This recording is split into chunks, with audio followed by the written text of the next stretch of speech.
So, according to US GAAP and consistent with the conservatism principle, inventory must be reported on the balance sheet at market value whenever market value is lower than cost. So, if you remember, we also have the historic cost principle from chapter 1. And what the historic cost principle says is that everything that a company purchases must be listed on the balance sheet at cost. So the only exception to this is when the market value of inventory is now lower than its cost. So this can happen when inventory becomes obsolete, but it's still sellable.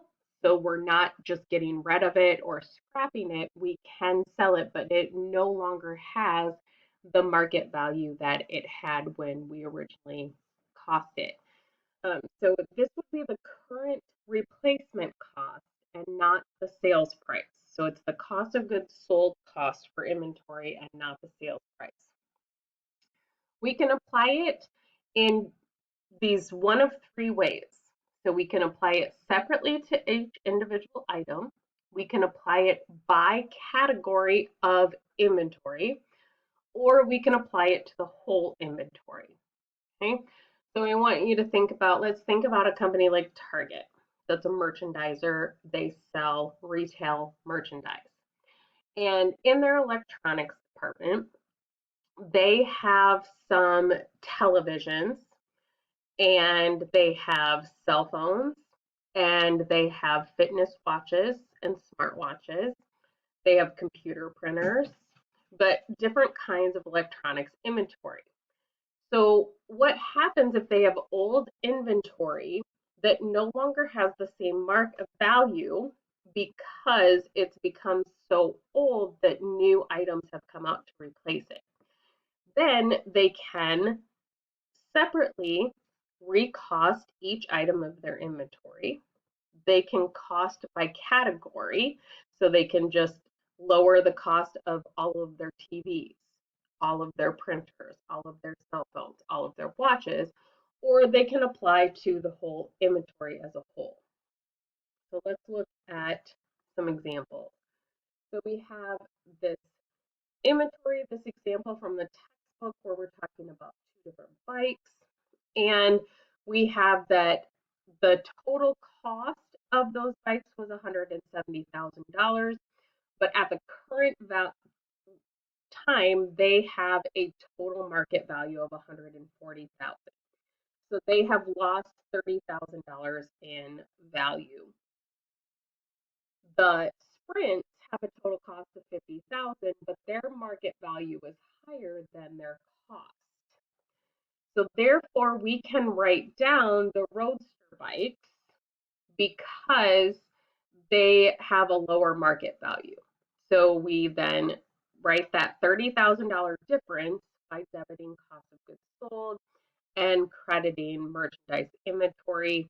So we now have a lower value in our merchandise inventory.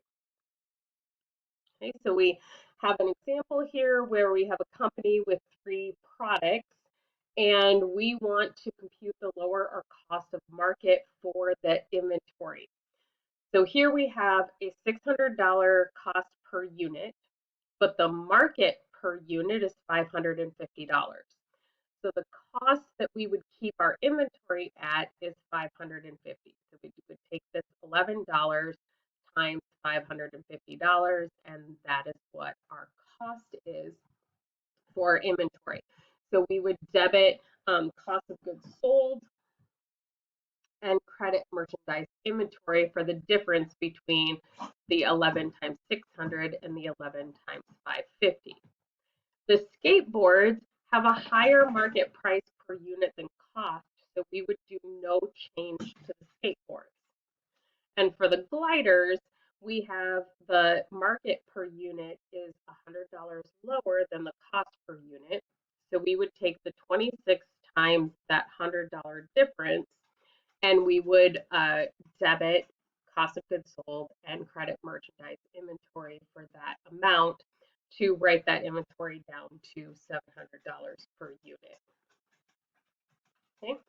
You can see then on the income statement, we have the different items here. So our ending inventory, cost of goods sold. Okay. So what we have here is if our ending inventory is incorrect. So that's what this slide is showing, is what happens if our inventory is incorrect. If our ending inventory is understated, which means it has a lower value than it truly is supposed to, then we overstate our cost of goods sold. When we overstate our cost of goods sold, we lower our net income. When we overstate our ending inventory value, then we're understating our cost of goods sold. Misstating both our inventory and our cost of goods sold has an impact on our net income. And we could, if we had incorrectly stated its value considerably, we would have to do an adjustment to a prior year period. Now, learning about prior period adjustments and how to account for them is beyond the scope of a principles of accounting class. And so you're not going to learn how to do it in this class. It's just knowing that if you had an inventory error, you would need to correct it.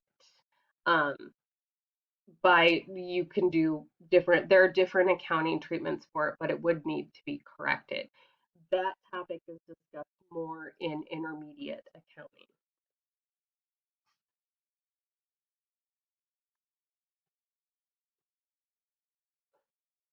Okay, so we have, again, on our balance sheet, our inventory.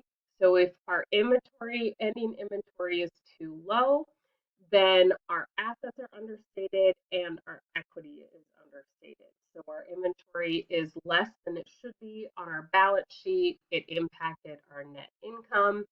And then the opposite is true if our ending inventory is overstated.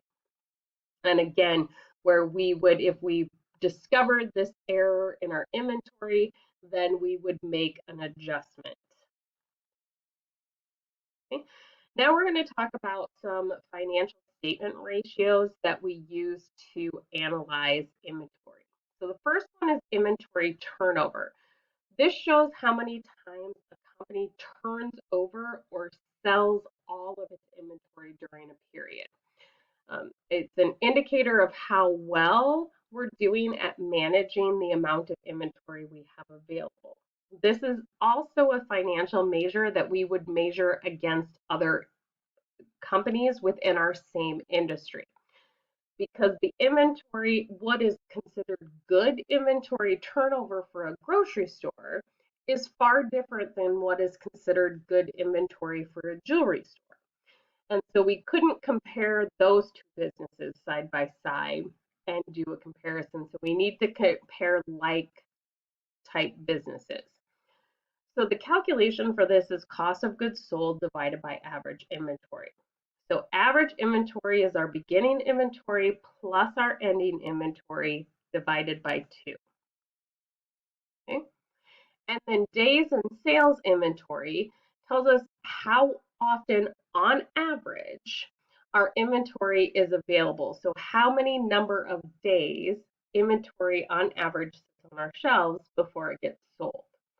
That is ending inventory divided by cost of goods sold times 365. So that days sales and inventory. Another way that you can actually calculate it is by taking the inventory turnover times 365. Okay, so we have these two examples here where we have inventory turnover for Costco and for Walmart, and then days sale in inventory. So on average, Costco turns over inventory 11.9 times a year. Walmart does 8.3 times a year. The average item, average days sales in inventory, so the average number of days an item sits before it is sold is 32 days at Costco and 43 days at Walmart. So remember that that average is for all inventory at Walmart. So that's everything from groceries to TVs to grills to, so that is an average of all inventory, the same at Costco. Okay. If you wanted to compare different types of inventory, and companies will do that, they'll break out their store into different divisions and look at them separately when they have multiple different kinds of inventory. Okay. That is the end of chapter 5.